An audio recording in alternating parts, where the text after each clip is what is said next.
Muraho neza, muhawe ikaze ku migani iryoshye, aho twibanda ku gusangiza amasomo aturuka ku nkuru z'ubuzima.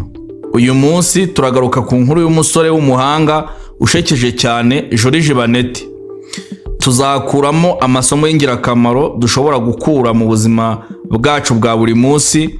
Inkuru ye itwigisha byinshi ku buryo bwo gufata icyemezo n'ingaruka bifite mu buzima bwacu bwa buri munsi, kwihangana mu bihe bigoye ndetse no gukosora amakosa dukora. Uyu musore ntabwo yigeze yirengagiza amahirwe yo gukoresha ubwenge bwe neza, kandi atwigisha uburyo twakwitwararika mu mibanire myiza n'abandi. Ntimucikwe n'iyi nkuru ishekeje izatuma mubona uburyo bwo guhangana n'imbogamizi z'ubuzima. Dufatanye gusangiza izi nyigisho mukora subscribe, share, ndetse niba ufite n'igitekerezo watwandikira muri comment. Joriji Baneti. Kera hariho umwana w'ikizeze akitwa Joriji Baneti. Umunsi umwe nyina amwohereza kumugurira ishinge ku isoko. Umwana aragenda, amaze kuzigura agaruka zipfumbase mu gipfusi. Ageze mu nzira abona inyoni yafashwe n'umushibuka iruhande rw'ikirundo cy'ibyatsi byumye. Ariyamirira ati, "Yo, mbega inyoni nziza, kereka nyifashe." Agira za shinge azishinga muri bya byatsi, yanga ko zimubuza gukoresha amaboko yombi. Amaze gufata za nyoni agaruka gushaka ishinge muri bya byatsi, atazibuzega arashaka. Aho mugabo abona rumwe izindi arazibura. Bigeze aho nkaho yagatashye aribwira ati, "Mama ndamuzi, arantonganya ndetse arankubita. Reka shira ubute nzishake, sinamukira." Dore rero ko nawe ngo yungutse ubwenge, ashinga ku byatsi abiha inkongi ngo aze gushakira ishinge mu ivu. Mbese ubwo yari kuzibona? Erega ntiyari ikizeze, yari akabije. Nuko amaze guheba ataha yifashe mapfubyi. Nyina yumvise uko byagenze ararakara, niko kumubwira ati, "Wacyo ntaziwe, imifungo 2 y'ishinge niyo wakagombye gushinga mu kirundo cy'ibyatsi? Wabaye wazitungaga ku kuboko kw'ishati? Pu! Dore enda ajya gutyarisha iyi suka cyangwa nayo yiti." Joriji isuka arayibatura, agenda yishimye kuko nyina atamukubise. Aho muzi uko yabigenje. Bamaze kumutyariza, umusa w'isuka yawushinze ku kuboko kw'ishati irashishimuka. Nyina amukubise amaso n'ishati yacitse, atera hejuru ati, "Wanjijiwe, urabona ngo urapfumura umwambaro wawe? Wabaye watwaraga iyo suka ku rutugu, cyo najya gucyura ingurube iri hepfo hariya mu njombure." Joriji agenda ubwo. Abonye ingurube yibuka ibitutsi bya nyina, niko kuyiterera ku rutugu. Ya ngurube igira ugutwi kwa Joriji irakuha. Noneho nyina amubonye induru ayivaho ati, "Yo, wagipfuwe, ingurube warinze kuguca ugutwi, ureba iki? Wabaye wazaga uyikurura inyuma yawe, ntacyo uzimarira. Noneho ndahebye, cyo nujya kwa Veronika gutira inkono yo gutekamo inyama." Joriji Baneti yiruka ubwo no kwa Veronika mu gacyamo. Amaze gushyikira inkono ashumika umugozi mu mukondo, agenda yikurura inyuma ye. Hogi. Igikono nacyo kiramuhima, kigenda cyenda kumuca ibitsi inzira yose. Ageze mu irembo, nyina amukubise amaso ati, "Shyuhuhu, Joriji we, nibakureke uri inka mu zindi, nanjye nguri inka." Ashwi nayo ntuyigejejeho, nkuye y'amaso. Sinzasubira kukwakura, ejo ntazitura ku gasozi kubera wowe. Nyamara nta mubyeyi ucika ku mwana we. Baca umugani ngo, "Ubyaye ishyano araryosa." Bwagiye kwira, nyina aramubwira ati, "Mwana wanjye, ni wowe mfite wenyine, ni wowe nkunda. Ntukababazwe nuko ngutuka, mba ngira ngo uca akenge nk'abandi bana. None dore ngiye kugura umunyu n'urusenda rwo gushyira mu nyama kugira ngo zize kuryoha. Usigare ucaniye ndatebuka. Nubona inkono igiye gukama ntaraza wongeremo utuzi dukeya, uramenye ntushyiremo menshi ataza kubishya umufu. Nyina amaze kugenda, Joriji asigara ku nkono. Ahutagira umuriro, acucagira amazi make muri ya nkono. Bigeze aho agira inyota, nuko ajya kunywa divayi. Idebe rya divayi ryari riteretse ku gisanduku hamwe n'andi, rifungurirwa mu ndiba iruhande rumwe. Amaze gufungura ngo anywe, yumva umurangu uratungutse. Ahaguruka bwangu, yibagirwa gusiga afunze rya debe. Ajya gucurira amazi mabisi muri za nyama. Agarutse kunywa divayi, asanga yashiriye hasi. Atera hejuru ati, ye baba we, noneho mama aranyica. Aratekereza ati, ibyiza ni ukubihisha. Nuko akuregera ku mufuka w'ifu, ayinyanyagiza mu kiziba cya ya divayi. Inkoko yarariraga imwikanze irakokoza. Baneta yumvise, ayibwirana umujinya ati, ceceka wa ndondogozi we, uramenye utaza kubibwira mama. Abaye akibivuga, ayiterera bigezo umujugujugu w'umuhoro, ayigesa akajosi. Iracuranguka. Abonye ayishe arataka ati, ye baba we, noneho amagi azararirwa nande? Reka njye kuyararira mu kigwi cyayo. Nuko Baneti ajya kubunda hejuru y'amagi. Nyina arashyira araza. Joriji, Joriji urihe? Undi ati, ndi hano mbundikiye amagi kuko nishe ya nkoko. Mama we ati, wishe ya nkoko wayihoye iki? Joriji ati, yashakaga kundega kuko nangije ifu. Nyina ati, wangije ifute? Joriji ati, nayisutse mu kiziba cya divayi nari imaze kumena. Nyina ati, wamennye divayi yose? Yari muri rya debe? Mbega igihu cya nyantango, mana y'ijuru, noneho tugiye kuzamera gute? Dusigaye ihweruhweru, dusigaranye amaso yo kurira gusa, dupfuye rubi. Rumwe rw'imbwa zitungwa no kugondoza rubanda no kuyoboza amashuti. Nuko Nyamugore asohoka arira ahetse amaboko. Joriji Baneti amwuma mu nyuma. Bwari bumaze guhumana, umuntu yajya kurora undi akabanza gushishoza. Wa mubyeyi abonye umuhungu we amukurikiye, aramukomera ati, uragwa hehe Joriji we? Pfa gusiga ushitse urugi wacyo ntaziwe.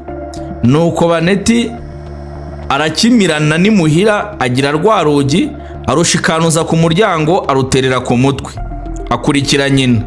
Undi ashubiza amaso inyuma, abona Baneti n'urugi ku mutwe, arumirwa ati, iri shyano ndarikika nte? Wakizeze we, ninde wakubwiye gushikuzaho urugi? Joriji ati, none se siwe wambwiye ngo ndushike? Nyina ati, sinari nkubwiye nko urukururiraho gusa kugira ngo nibura dusige rwegetse ku muryango? Joriji ati, nuko rero numvise nabi, none se mbigenze nte? Nyina ati, cyuhuhu ni ishyano rimwe ribi ritagira gihanura. Nuko Joriji na nyina barakomeza baragenda. Hashize umwanya bumva amajwi y'abantu imbere yabo.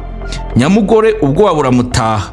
Nuko abwira umuhungu we ati, turashize, reka twurire igiti, abo twumva ni aba nijoro. Hashize umwanya Joriji abwira nyina ati, mama we, ndakubwi, ndumva ashaka kandi sinshobora kwihangana. Nyina ati, ikomeze wakirogewe batatwica. Joriji ati, sinabishobora kandi sinagerageje kwihangana kera gake, uruhago rurenda guturika. Birabe uko byakabaye. Agize ngo ararekura inkari zose ziboneza mu nkono y'ibisambo. Naho bya bisambo biti, egoko, ngaho rero imvura yagwa. Ati, irahise, uno mwanya ahari ni intonyanga, ntacyo bitwaye, ariko ikivuye mu ijuru kikagwa mu nkono kiba ari cyiza. ibisambo ntibyabyitaho, byikomereza kwibarurira amafaranga. Ni nacyo cyari kibibabaje ngo hatagira ikizimba ikindi mu migabane. Joriji amaze akanya yongera kongorera nyina ati, ntabwo, urugi ruraremereye, ibinya bimaze kuza mu mitsi, ndumva rwenda kuncika. Nyina aramutwama ati, rukomeze wa kivume we, batatugirira nabi. Urugi ruramanuka no hejuru hagati ya bya bisambo ngo pi, umutima ubihubukamo bikwirwa imishwaro, byibuka amasigamana kibuno mpamaguru, bigenda bitarora inyuma. Bimwe biti twakurikiwe, ibindi biti ijuru rigiye kutugwira. Joriji na nyina babonye byirutse bamanuka, ubwo batangira kuyoragura bya bifaranga, buzuza imifuka, ibindi babitonda ku rugi, bafatanya kurwikorera, basubira imuhira bishimye. Sinjye wahera hahera umugani. Tugiye kubagezaho amasomo ava mu nkuru ya Joriji Baneti. Iyi ni inkuru ivuga ku buzima bwa buri muntu usabwa kugerageza kwitwara neza kugira ngo agere ku ntego. Nubwo yaba ari inkuru y'umuntu w'ubwenge butangaje, dushobora kubonamo amasomo menshi muri yo. Reka tugire ibisobanuro birambuye ku masomo dukura muri iyi nkuru ya Joriji Baneti mu buzima bwacu bwa buri munsi. Isomo rya mbere, gufata icyemezo bifite ingaruka. Joriji Baneti yabaye umuntu w'ubwenge butangaje kandi ufite imbaraga zo guhangana n'ibibazo, ariko byasabaga gufata icyemezo kiboneye. By'umwihariko muri iyi nkuru ye twabona ko yasabwaga guhitamo neza no gukoresha ubwenge bwe mu gufata imyanzuro ikomeye. Ibi twigisha ko mu buzima bwacu bwa buri munsi tugomba guhitamo neza no kumenya neza ibyemezo dufata, kuko bishobora kugira ingaruka zikomeye ku buzima bwacu bwose. Amasomo dukuramo: muri gahunda zacu z'umunsi ku munsi duhitamo mu bintu byinshi, hagati y'akazi n'amasomo, hagati yo gukoresha amafaranga cyangwa kubika, hagati yo gukora ibikorwa bitandukanye. Inyigisho ya Joriji ni ukugira ubwenge mu guhitamo neza kugira ngo dushobore kugera ku ntego zacu. Isomo rya kabiri, kuba wihangana. Mu nkuru ya Joriji Baneti dukomeza kubonamo ko atigeze yitanga, ahubwo yagaragaje kwihangana no kutava ku ntego. Nubwo yabonaga imbogamizi mu nzira ye, yakomezaga urugendo. Ibi ni ikimenyetso ko nta kintu na kimwe cyiza kiba cyoroshye kugerwaho. Ubuzima ni urugendo rufite ibintu bikomeye, ariko kwihangana ni kimwe mu bintu bituma twagera ku byo twifuza. Amasomo dukuramo: kwihangana ni ingenzi mu mibereho ya buri munsi. Iyo tugiye mu rugamba rwo kubaka ejo hazaza hacu, tugomba guhangana n'imbogamizi zo mu nzira. Icy'ingenzi ni ukumenya urugendo rwacu rugomba kuba rurerure kandi ko tugomba kuba dufite icyizere. Ugerageza guhagarika urugendo igihe kimwe abona yuko ntacyo yagezeho. Isomo rya gatatu, kwiga ku makosa no kuyakosora. Inkuru ya Joriji Baneti irimo kandi amasomo ku buryo bwo kwiga ku makosa. Nk'uko byavuzwe hejuru, Joriji yahuye n'amakosa menshi, ariko ntiyacitse intege, ahubwo yakomeje kujya imbere, agerageza gukosora no kuvugurura ingamba ze. Muri iyi nkuru twabonye ko buri gihe nubwo umuntu ashobora gukora amakosa, ari ingenzi kubyiga no kubikosora. Amasomo dukuramo: mu buzima bwacu dufite amahirwe yo kwiga ku makosa no kuba twayakosora. Buri gihe iyo duhuye n'ibibazo cyangwa amakosa, tugomba kubona ko ari ikigega cy'ubumenyi kandi dushobora kuzamuka nyuma yaho. Ibintu byose ntibikwiye kutubuza gukomeza gushaka ibisubizo mu bihe bikomeye. Urugero, aha twavuga nk'imyitwarire mu kazi, aho umuntu ashobora kugerageza gushaka imirimo mishya cyangwa kwiga uburyo bwiza bwo gukora ibintu neza. Isomo rya kane, gukoresha ubushobozi bwawe neza. Joriji Baneti yashoboye gukoresha impano ye, ubwenge bwe ndetse n'umurava mu kubaka imibereho ye. Nubwo byagaragaraga ko yagendaga bamutuma ndetse ntabashe kuba yakora neza inshingano, ariko yagendaga akora ibishoboka byose mu bushobozi bwe kugira ngo abashe gukora neza inshingano ze neza. Amasomo dukuramo mu buzima bwacu ni ingenzi gukoresha neza ubushobozi dufite, kuko bituma dukora ibintu bitandukanye kandi tugatera imbere. Uyu ni wo murongo wacu w'ubuzima. Urugero, niba dufite impano mu myigire, mu kubaka cyangwa mu guhanga udushya, tugomba kubibyaza umusaruro kugira ngo tugere ku byo twifuza. Urugero, abantu bafite impano zo gukora ibintu byihariye nk'ubuhanzi, ubuvuzi cyangwa ubumenyi bw'imyuga, bakwiye kuzamura izi mpano bakazikoresha mu buryo butandukanye kandi butanga umusaruro. Isomo rya 5, kwita ku mibanire myiza. Mu nkuru ya Joriji Baneti twabonye ko abantu bagira uruhare runini mu kugera ku ntego. Imibanire myiza n'abandi, kugirana ubufatanye no guha agaciro abantu bituma umuntu agera ku ntego. Joriji Baneti yagiye akora ibishoboka byose kugira ngo akomeze gufatanya n'abandi mu rwego rwo kubaka ibikorwa byiza.